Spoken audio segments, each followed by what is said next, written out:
Gusto ng Volunteers Against Crime and Corruption o VACC na mas maging mahigpit ang National Police Commission o NAPOLCOM sa mga pasaway na pulis. Lumalabas daw kasi ang ilang skalawag na pulis nakakapagbayad daw para makabalik sa serbisyo. Balitang hatid ni Ivan Mayrina.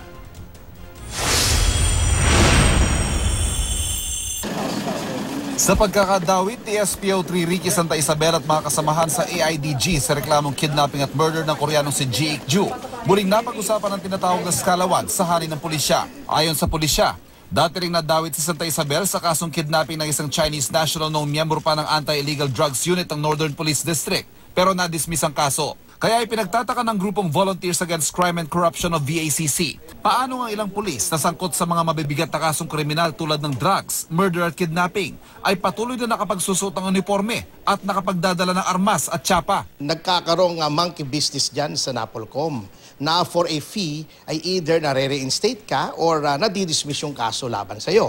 Mahirap naman daw ang akusasyong nagkakabayaran sa mga opisyal ng NAPOLCOM kung bakit hindi natatanggal ang mga pulis kalawag. Hindi lang naman daw kasi sa NAPOLCOM ang pinal na desisyon sa pagpapatalsik ng pulis. Pwedeng umapila ang mga sangkot na pulis sa nakatataas sa opisyal ng gobyerno tulad ng kalihim ng DILG o tumakbo sa korte. Sa records ng NAPOLCOM mula 1993 hanggang 2012, may 17 pulis na pinadismiss ng NAPOLCOM ang nakabalik sa serbisyo sa utos ng nakaupong DILG secretary. May order of dismissal ng NAPOLCOM with finality, pero pagdating doon sa PNP, sa mga opisina ron na involved, hindi nila ina-implement ang dismissal. Itong MISTA system, BATA system, pag kabig nila, they won't lift a finger. At si Pangulong Duterte mismo, naging kontrobersyal nang aminin niyang iniutos niyang ibalik sa pwesto si Superintendent Marvin Marcos bilang hepe ng CIDG Region 8 na isa sa mga iniimbestigahan sa pagkamatay ni Albuera Mayor Rolando Espinosa habang sinisilbihan ito ng search warrant sa loob ng kulungan. Ngayong pinag-uusapan ng cleansing sa PNP,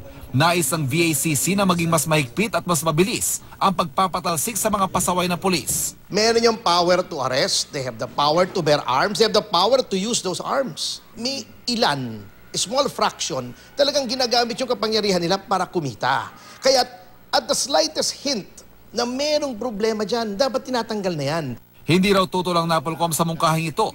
Makikipagtulungan pa nga raw sila sa VACC para sa paglilinis sa mga skalawag sa serbisyo.